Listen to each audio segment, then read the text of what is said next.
Hello friends. Heart failure एक ऐसी समस्या है कि जो हर एक हार्ट पेशेंट्स को फ्यूचर में हो सकती है। जैसे जैसे एज बढ़ती है, अथवा मैसिव हार्ट अटैक आया हो, अथवा किसी को एनीमिया हो, अथवा लेडीज़ में पोस्टपार्टम हार्ट फेलियर होता है डिलीवरी के बाद, अथवा टोकात्सुबो कार्डियोमायोपैथी हो, अथवा डायलेटेड जेनेटिक कार्डियोमायोपैथी हो, अथवा डायबिटिक कार्डियोमायोपैथी हो, मीन्स हार्ट का मसल वीक हो गया हो, अथवा कोरोनरी आर्टरी डिसीज हो, अथवा एक्सेसिव सॉल्ट इंसान खाता हो, सॉल्ट सेंसिटिव हाइपरटेंशन में, तो भी हाइपरटेंशन की वजह से कार्डियक हाइपरट्रॉफी होती है, उसके बाद हार्ट फेलियर होता है। तो हार्ट फेलियर में जो ट्रीटमेंट्स है कि भाई हार्ट फेलियर है आपको, तो सांस चढ़ेगी, चेस्ट पेन होगा, पाल्पिटेशन, धड़कन बढ़ जाएगी, फटीक, थकान आएगी, भूख नहीं लगेगी, वगैरह सिम्टम्स आते हैं। तो दवाइयाँ भी उतनी बेहतरीन रिसर्च हुई है, जैसे sacubitril, valsartan, dapagliflozin, ivabradine, beta blocker, mineralocorticoid antagonist, diabetics जो वॉल्यूम ओवरलोड है, लेकिन उससे सिम्टम्स कंट्रोल में रहते हैं।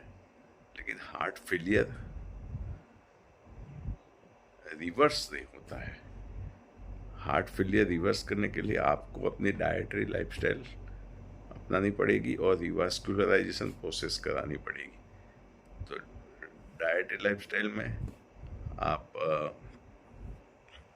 नट्स, हैंडफुल ऑफ नट्स खाइए, जैसे सोक, भिगी हुई बादाम है 7-8 पीस मॉर्निंग में, अथवा ब्लैक रेजिन है, वो आप हैंडफुल ऑफ ब्लैक रेजिन ले सकते हैं, अथवा विटामिन सी रिच वाले फ्रूट्स ले सकते हैं, जैसे कीवी है, ऑरेंज है, या मौसम्बी, नारंगी, स्वीट लाइम आप ले सकते हैं। आप पोटेशियम रिच फूड भी ले सकते हैं, जो आपको किडनी फेलियर साथ में नहीं है तो पोटेशियम रिच फूड में बनाना है।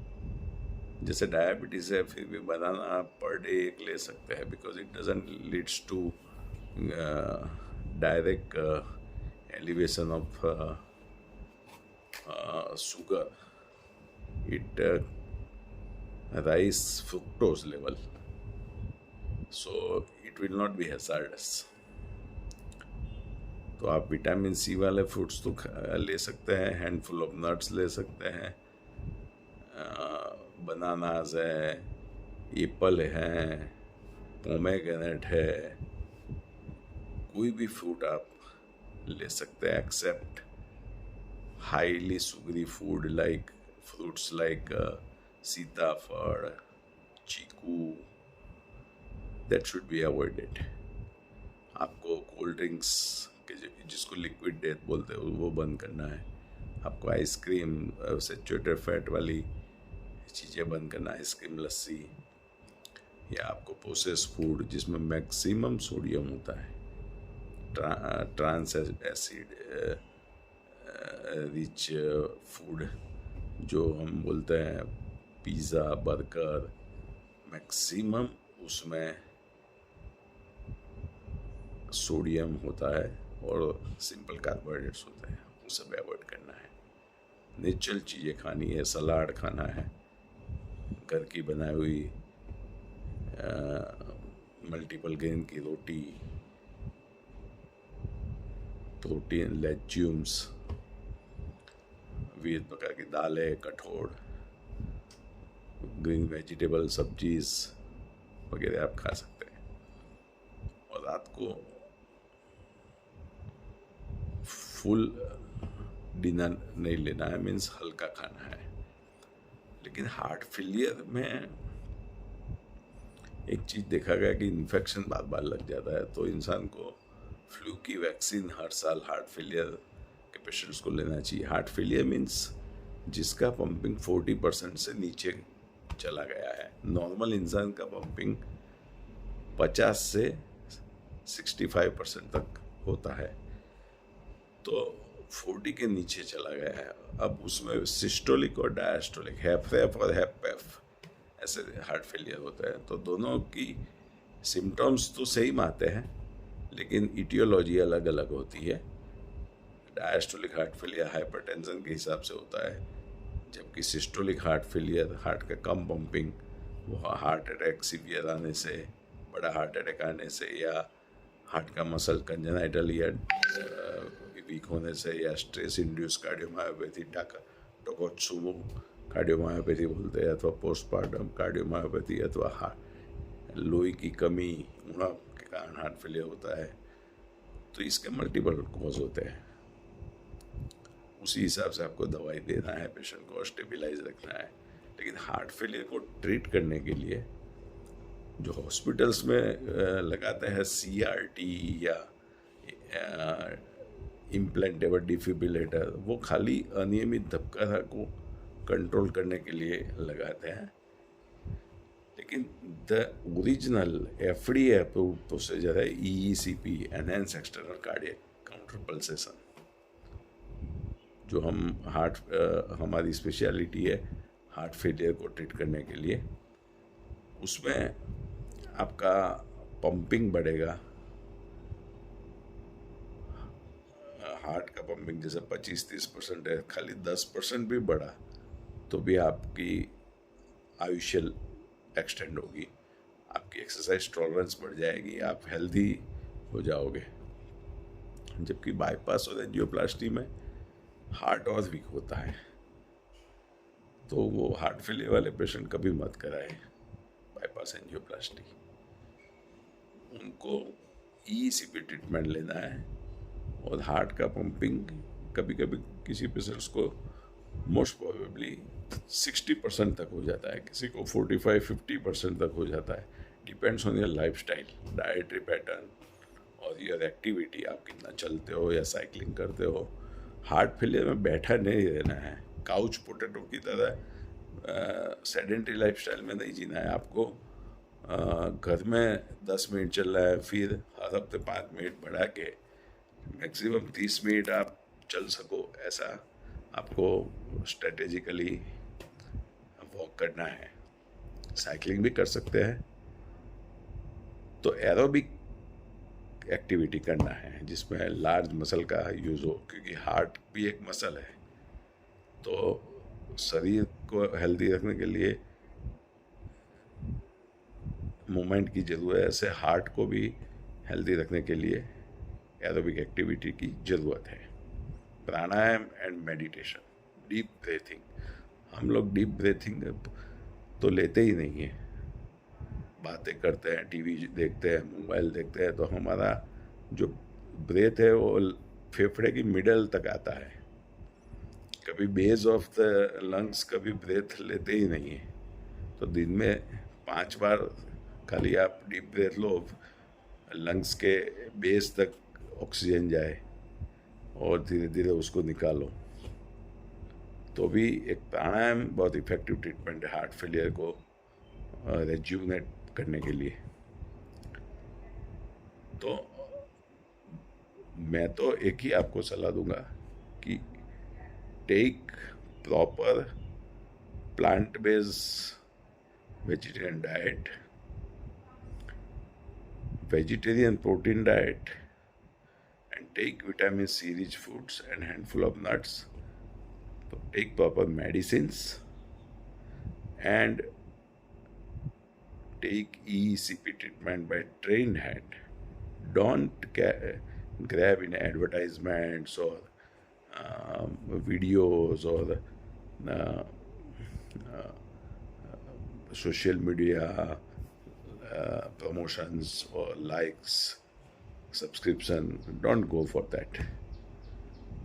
आप डॉक्टर का reviews mouth to mouth patient से ले सकते हैं और उस पे अनुभव करके, उस पे रिलाय करके आप ट्रेन डॉक्टर से ईसीपी लीजिए। आपका पंपिंग बढ़ेगा, साथ में एक्सरसाइज टॉलरेंस बढ़ेगी। कभी कभी पंपिंग कम बढ़ता है, जैसे स्टेंट वाले पेशेंट्स में डायस्टोलिक ऑब्स्ट्रक्शन होता है ऑगमेंटेशन में, तो 10% ही बढ़ता है। कभी कभी किसी को साथ में दूसरी बीमारी होती है, जैसे थायराइड, हाइपरथायरॉयडिज्म होता है अथवा हाइपोथायरॉयडिज्म होता है, तो उसमें पंपिंग थोड़ा कम बढ़ता है कंपेयर टू नॉर्मल। जो लोगों को वो बीमारी नहीं है उनमें ज़्यादा बढ़ता है। बाकी डायबिटिक पेशेंट्स में भी पंपिंग एकदम बढ़ जाता है।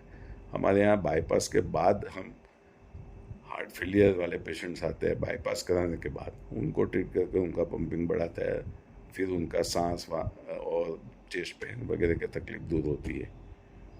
तो हृदय एक पंप है, और वो पंप को प्रॉपर तरीके से ट्रीटमेंट देना और उनका रेजिस्टेंस कम करना, आफ्टरलोड कम करना, तो ऑटोमेटिकली हार्ट का पंपिंग बढ़ेगा। लेकिन इसकी अलग अलग मेथड्स होती है। हार्ट फेलियर के लिए ईसीपी के अलग प्रोटोकॉल है, नॉर्मल पंपिंग वाले पेशेंट्स के अलग प्रोटोकॉल है। लेकिन ईसीपी आप जरूर लेना। आपको चाहे जितने भी ब्लॉकेज बताए हो, ये ब्लॉकेज डॉक्टर का जजमेंट होता है, ऐसा कोई मशीन से प्रिंट तो आती नहीं है। तो ब्लड टेस्ट कराओ कि भाई ब्लॉकेज की इंटेंसिटी कितनी है, इन्फ्लेमेशन कितना है, वो ब्लड टेस्ट से, इको से, CT angiography, thallium heart scan से आपको मालूम पड़ेगा, तो वो कराओ। हॉस्पिटल एंजियोग्राफी पे रिलाय मत रखो, वो आपको गुमराह कर देगी, और स्टेंटिंग करवा दोगे या बाईपास करवा दोगे, फिर आप पछताओगे। इसकी जगह आप 2 बार ईसीपी लेनी पड़े तो लो, अथवा ईसीपी का कोर्स ऐसे तो मंडे टू फ्राइडे रोज 1 कलाक फॉर 7 वीक का होता है, थोड़ा एक्सटेंड करना पड़े तो वो कर सकते हैं। लेकिन आप एकदम रेज्यूनेट हो जाओगे ईसीपी के बाद। सर्जरी में आप एकदम डल हो जाओगे, लाइफलेस लगेगी। इसलिए मैक्सिमम अभी जो हमारा पॉपुलेशन है वो डायबिटिक है, हार्ट फेलियर के पेशेंट्स मैक्सिमम है, because of dietary equality, because of taking excessive sodium, taking processed food, eating less healthy food, sedentary lifestyle वगैरह से हार्ट फेलियर के पेशेंट्स ज़्यादा है, और किडनी फेलियर के पेशेंट्स भी ज़्यादा है।